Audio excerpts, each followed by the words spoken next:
Algarismos significativos em medidas. Muito bem, pessoal. Vocês já viram comigo numa aula de teoria que a gente costumava dar a resposta com a menor quantidade de algarismos significativos dentre os números envolvidos nas contas do problema, beleza? Muito bem. Isso vale muito bem para a teoria. Quando a gente vai fazer uma medida, já é um pouquinho diferente. O número de algarismos significativos da medida é dado pela incerteza. É a incerteza quem determina onde a gente para de escrever o número. E a incerteza pode ser escrita com um ou dois algarismos significativos, beleza?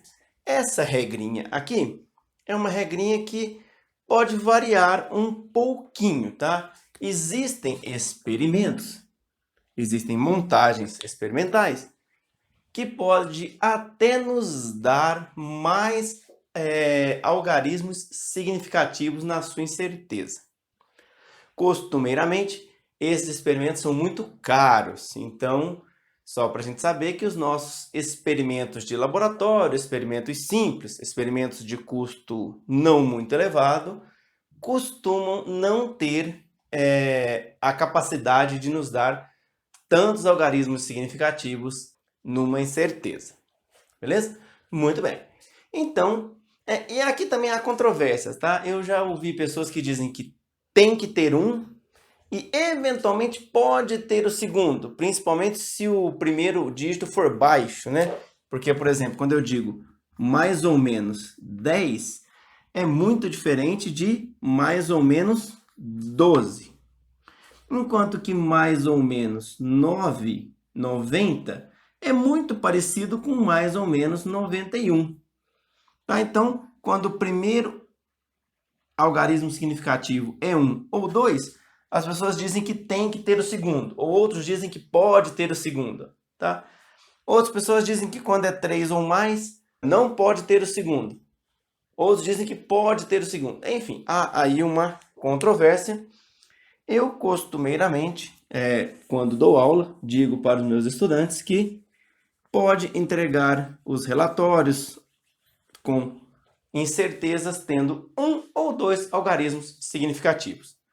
Isso não me preocupa muito, porque vai depender muito do local onde você vai trabalhar, né? Quando você for exercer a sua profissão, lá vai ter um experimento muito bem delimitado e você já vai ter também experiência suficiente para saber se você deve ou não usar mais ou menos algarismos significativos na sua incerteza, tá bom?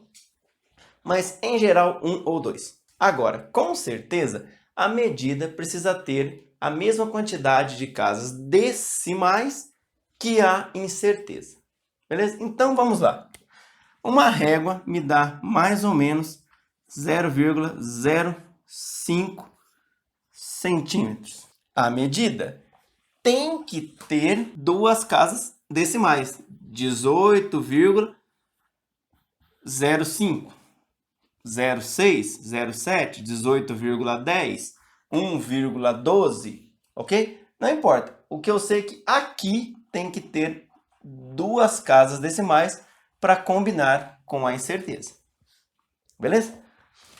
E para falar a verdade, isso aqui vai ser meio que natural quando você for fazer as medidas, tá bom? Um instrumento digital também deve te dar lá a última casa que você vai ler no visor deve estar ali na incerteza. Então, costuma ser meio que natural.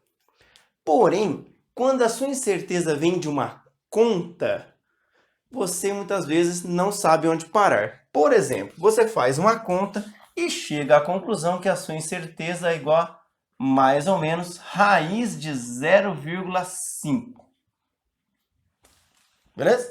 Raiz de 0,5, quando você põe na sua calculadora, dá 0,7071, 06 e vai embora. Tá? Os seus instrumentos hoje digitais têm capacidade de dar 500 dígitos desses.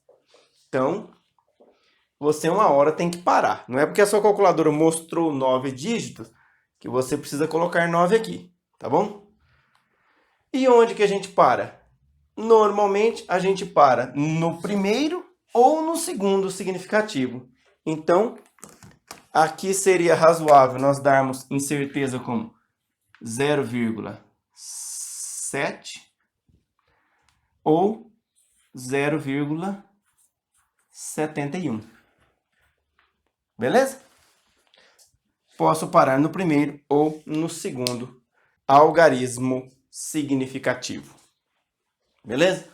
Muito bem. E isso vai ficar mais claro para a gente quando que a nossa incerteza vem de uma conta, na aula que a gente for estudar propagação de incertezas. Até lá!